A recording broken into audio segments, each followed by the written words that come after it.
Hey, what's up, guys? Welcome back to the podcast. I am your host, Roderick Perkins. And listen, we're going to go ahead and jump right into it. Today, man, we're going to take a look at something that I feel is plaguing our culture. It plagues our world in many different forms. And it's caring. I want you to ask yourself the question, why do I care so much about what people think? Why do I care so much about what people say? Why do I care about people's opinions? We're going to take a look at that today, man. And I really want you to dig deep with this, right? Because caring about what people say tends to impact us in many different ways. I've been there. I'm pretty sure you've been there. Some of you may be there now, but that's okay. Remember last week I said, hey, this is 2024. And we don't have time for the bullcorn. All right. So look, let's go ahead and jump right into this. There's something about caring about what people say.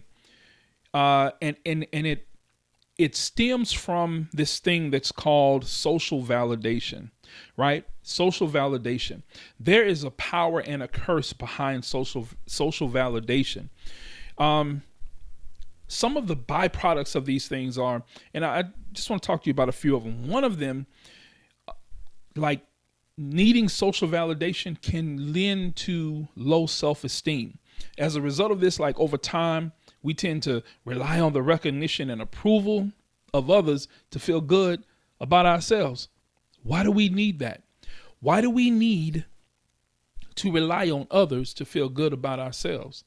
Right? You got that power within you, man, to build your own self up, right? To make your own self feel good. Another thing is we tend to lose sight of our own worth and value. You begin to worry more about pleasing people and you devalue your own worth. Now, I know we see on social media, and it's become like a real big thing, especially like over the last year or so, you hear people say, know your worth and add tax, right? Know your worth and add tax. I feel that some of the people that present this and portray this to some degree they're looking for some type of social validation because they have come into this space where they understand who they are and they now fully know who they are. They recognize their gifts, talents, and abilities. And they're moving forward with doing whatever it is that they're doing. But at the same time, they're sharing it on social media saying, know your value and add tax. And then you get, 17,000 likes and comments. I don't know about you, but I'm going to be honest and say, hey, if that were me and something like that happened for me, I would feel validated. Right. So it still lends itself to some form of social validation. Another thing is that chasing validation, it can be draining. It can be exhausting. The constant need for validation from others, like it takes an emotional and physical toll on you. Now, I've been in that space where I've pursued validation from both sides, and I'm talking about men and women. Even so much so to where I almost made myself seem like the woman in the relationship, if I can use that reference. And what I mean by that is, and this is nothing towards women. What I'm saying is what I'm about to reference is the correlation between men dating women, or it could actually be the other way around. But I'm just saying in my case, it is as if I was the woman in the relationship, right? Or the validation that I was pursuing, from another male. And I was like, wait a minute, hold on. We not dating here. Like, you know what I'm saying? Like, we not dating. Like, I got a whole wife. Why do I feel the way that I feel about what you doing? And I'm seeking, this particular thing from you. I was like, no. I had to like check myself and bring myself back to reality and say, no, that's not happening around here. I'm only in relationship and dating one person. All right. And you're not it, sir. You know what I'm saying? So So I want you to like grasp a hold of yourself real quick, and again ask yourself, why do I need that? Why do I need validation from? Honestly, if we can be for real about it, most people that we see on social media, because the social validation that we're looking for now typically doesn't come from a social setting. And I'm this is what I'm speaking of. I'm talking about a social setting, meaning there are actually real people present.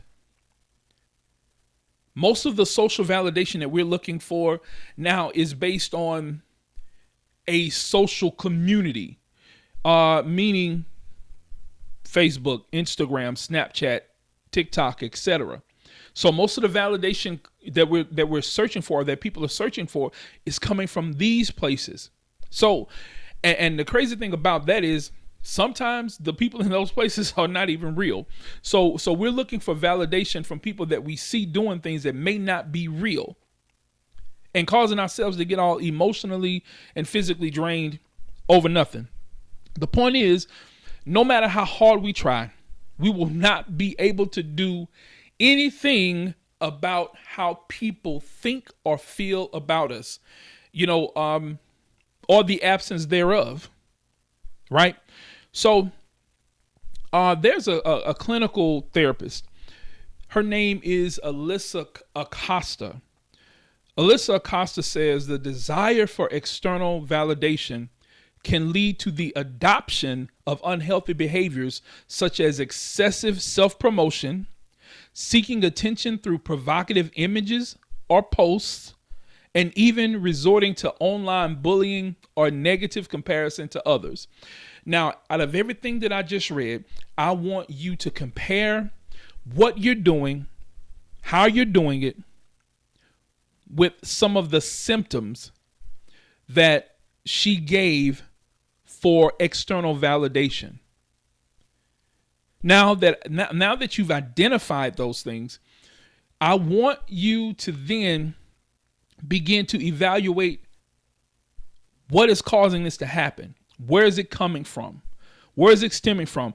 And then guess what? You may need to go talk with somebody. You may need to sit down in a session with a therapist somewhere and say, hey, this is what I'm dealing with. This is where I know it's coming from. How can you help me with this? How can you help me with this? There's a documentary that I've watched a few times, and it's called The Social Dilemma. When you get a chance, see if you can find it somewhere. But it's called The Social Dilemma.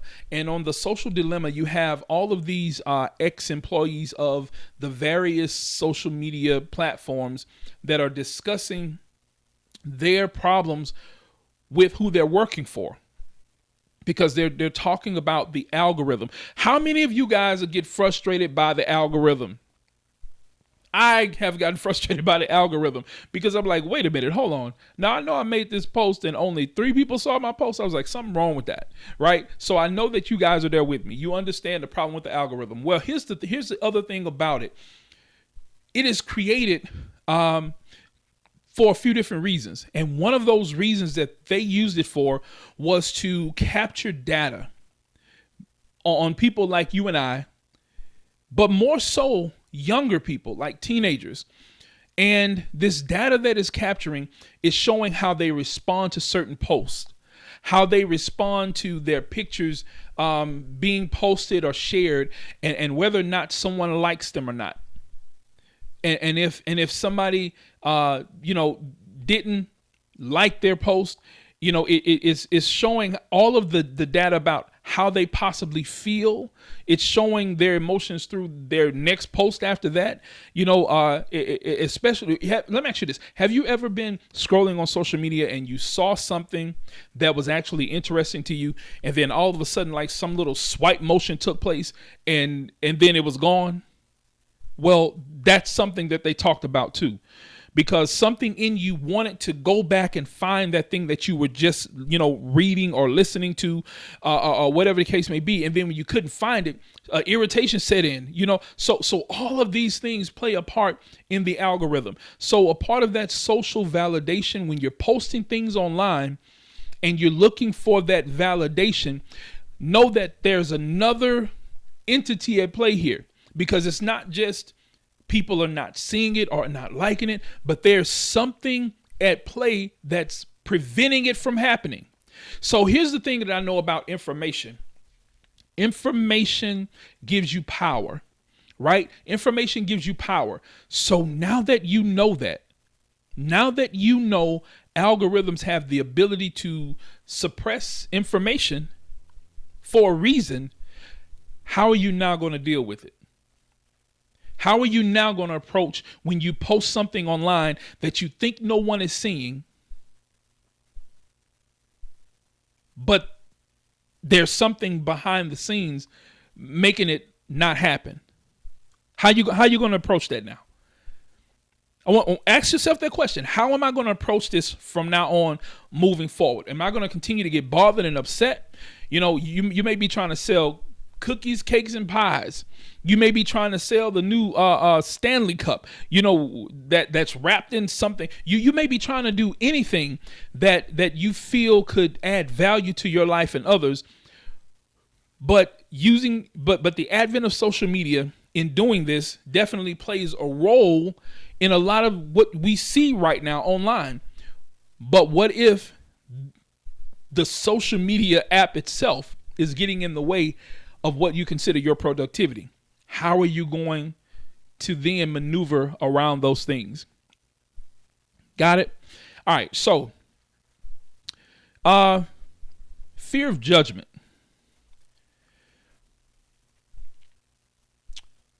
Societal norms contribute to the fear of being judged. Here's what I mean by that. Society says, I'm just going to use letters here. Society says A, B, and C. But then society also says E, F, G. And then another part of society says H, I, J, K. Okay, so here's what I'm pointing out. There are already things at play that society says is what should be done, right? Society says this is what should be done in order for this. If you don't do this, then we're not going to do that, right? So here, these are societal norms that are already in place. So what that tends to do is it forces people to get in spaces where they do things that they really don't want to do. But because society says, now they find themselves doing it for the sake of likes, for the sake of reshares. Got it? For the sake of for the sake of reposts and for the sake of reviews. You find yourself in that space because of societal norms. Again, this is still all about caring about what people say, what people think. At some point, we have to get to a space where we say, you know what? I don't really care. I don't really care, because there's too much at stake here for you to care about what people think and what people got to say. So out of that fear of judgment, you have to do something called build resilience. You got to build resilience. You got to like create strategies. I talked about that last week, setting strategies for 2024. You have to create a strategy to build resilience around your mental, emotional, physical, spiritual, financial, all of those things about you. You've got to build a strategy around those things in order for you not to get caught into the trap. Don't get caught in the trap. So you like, well, what can I do? So some of these things that you can do, you can set boundaries. You can practice being more assertive. You can practice acceptance. So practicing acceptance means you accepting yourself, number one, for who you are. Disregarding what people, because the thing about people is they're going to accept certain things about you. They're not going to accept everything. Why? Because people tend to pick and choose. People like to have things like the huge debate, Cheesecake Factory kind of stuff, right? They like to have a menu, and they're gonna pick that, they're gonna pick this, they're gonna pick this. That's how people tend to accept others, based on their likes. Something else is connecting with others. And I'm not talking about necessarily others that are like you, but I am talking about others that are like you. if that makes sense.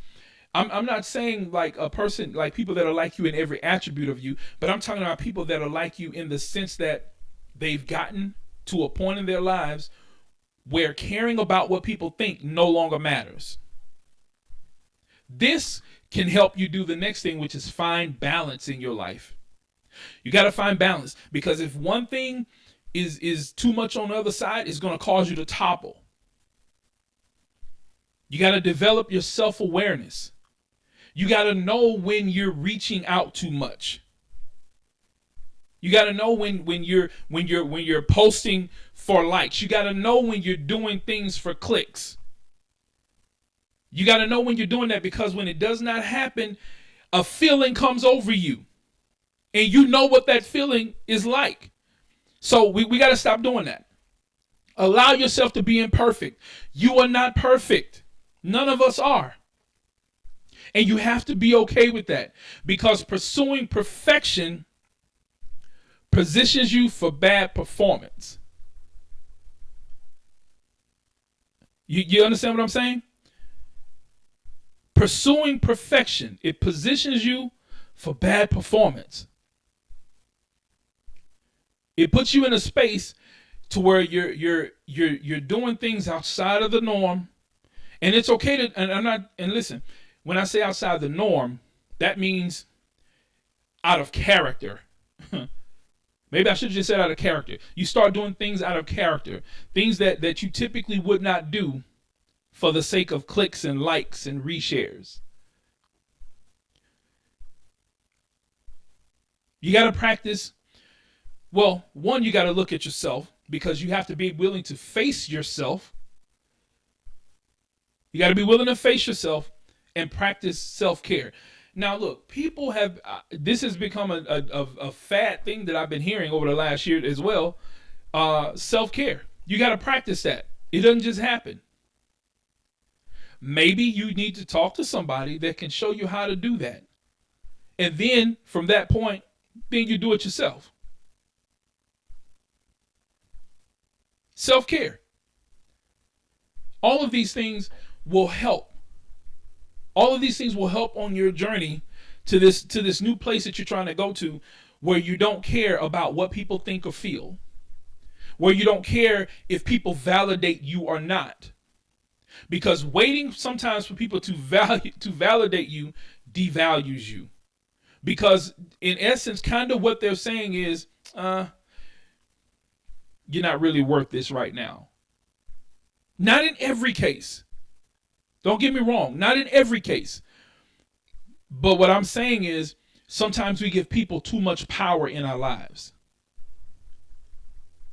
When you give your power over, then what power do you have? Who's making the decisions at that point? Who's calling the shots? Who's running the plays? If you have relinquished your power over to somebody else.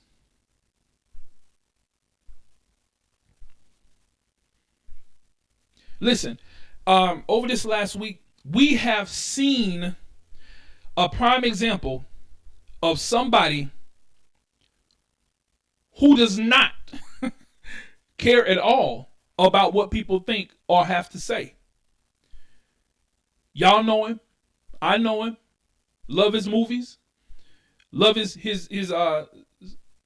specials. Cat Williams. You saw a man this week, by the way, I feel was an amazing interview, by the way. You saw a man this week sat before his interviewer and really display, I would say, a sense of courage, because he did not care one iota about what anybody had to say about what he had to say. That takes courage to sit and tell a story that nobody has ever heard before. That nobody's ever heard before, and not care about the outcome of the story. Right? He said something about truth not needing, I think he said like truth not needing a reason to be told, or something to that degree, which I found very profound. Truth doesn't need a reason to be told. Right? The truth is just what it is. However, if your pursuit is for the validation of people, then truth itself can even become a lie. Because then you tell your truth and not the truth. You get that? You tell your truth and not the truth. Because now you're still doing things for clicks and likes. Because I feel like if Cat Williams wanted to, he could have did his own live, set up a little thing with some studio people and all of that stuff, and told his own story, if that's what he wanted to do. But he just like waited, right? I guess he, like he said, he was being interviewed by someone who had created a safe space for truth to be told. That's being self-aware. That's practicing self-care. He never talked about him being perfect. He showed his imperfections the whole time. This is what you're going to have to do. You're going to have to do the same thing. You're going to have to be willing to be vulnerable enough to say, I don't care. Or maybe in another language, I don't give a F. Yeah, you're going to have to do that. I want to give you something pretty solid today. I want to help you understand the art of not giving AF. The art of not giving a care. I want you to understand the art of that. You have to do what's called selective caring. That means you can't care about everything. Yet means you can't care about everybody. That means you can't care about every issue. You have to do what's called selective caring. And what I mean by one example of that would be this. You can't care about what everybody say or think. Find some people that you value their opinions and their thoughts. You value what they have to say, right? Because they what they say has meaning in your life, and you find that their opinions truly do matter to you. Find you some people like that and discuss with them. Talk with them. And I'm going to tell you something. You're going to find yourself in a place of freedom and empowerment, because that's what comes along with finding a group of people like this. Freedom and empowerment also comes along with letting go of unnecessary societal expectations. Because then here's how this looks. You have that group that you are now talking to, right? You got that group that you're now talking to. These are the people that you value their thoughts, their opinions, their words matter to you. Now you don't have to worry about every Tom, Dick, and Harry. Right? You don't have to worry about them anymore. Now you don't have to worry about, these societal expectations on everything that you do, because now you got a community around you that's championing you on, right? That's leading you to where it is that you're trying to go, what you're trying to get to, and they're truly there by your side. They're not there, to get something from you. They're there to help you run your race. They are there to help you see it through. This will relinquish you from people and caring about what they say and or think. Because remember, your power is yours. Your power is yours. Don't relinquish your power over to people, especially not people whose voice you care nothing for. Let me say that again. Do not relinquish your power to people whose voice you care nothing for. The thing about people that care for you, when you do relinquish your power, or should I say in that manner, then you become vulnerable, they're not going to use the power against you. The point of them accessing your power is not to use against you, but it is to, in fact, help you see more clearly. It's to help you understand yourself better. It's to help you become more self-aware. Yeah. That's what it's for. That's what it's for. Now look, you don't have to take what I'm saying. You don't have to take what I'm saying. You can allow yourself to keep going in the cycle that you're going in. You can continue to allow yourself to be moved by every societal expectation. You can allow yourself to be emotionally manipulated.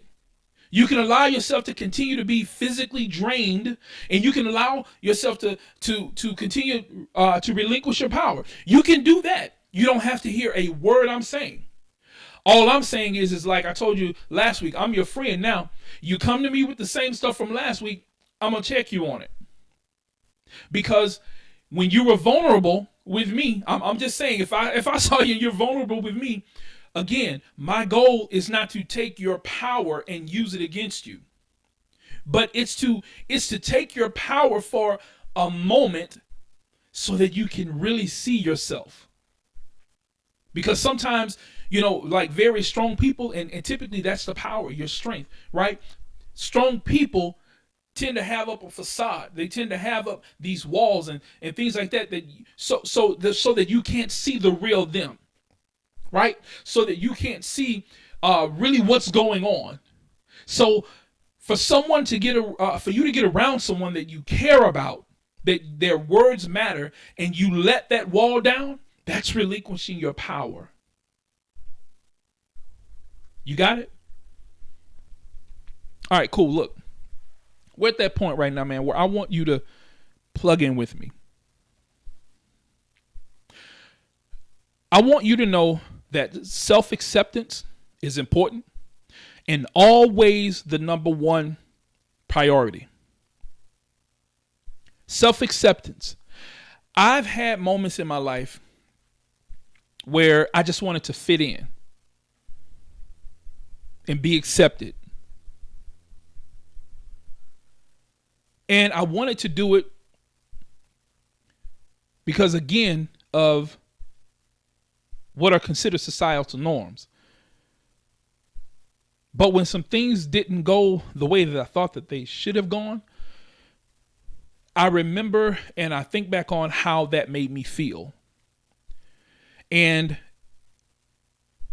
I consider the thoughts that I had about some of the things that I wanted to do as a result of not getting what it is that I was searching for. But then one day I realized that I'm uncommon. And what happens is when you realize that you're uncommon, you don't worry about fitting in. You don't worry about the mold. You then become a mold. Not for necessarily others to fit into you, but you become an example by which to follow, especially if you do it the right way. It wasn't about self-gratification, but it was about self-exploration and me identifying or like I said, becoming self-aware of me and choosing to accept me how I was and not worry about who didn't accept me. I want you to take a moment and reflect on your own self-acceptance. And let me reinforce the idea that true happiness comes from within. And the journey towards self-love, self-care, self-acceptance, all of those things, they are ongoing. Don't get caught up in the crazy, y'all. We decided last week when episode 2 dropped that we are not gonna play with 2024 like this. No, I'm here for you. I'm your cousin. I'm your friend. So I'm gonna keep you accountable. I'm gonna watch you. All right. So man, look, that's enough for today. I appreciate you stopping by the outlet again. I am your host, Roderick Perkins. When you get the chance, do this for me. Follow us on all socials. Always know this. Always know this. The outlet is a safe space to discuss anything. Thanks for plugging in with me today, man. And until next time, remember, there's power in an outlet. Peace and blessings.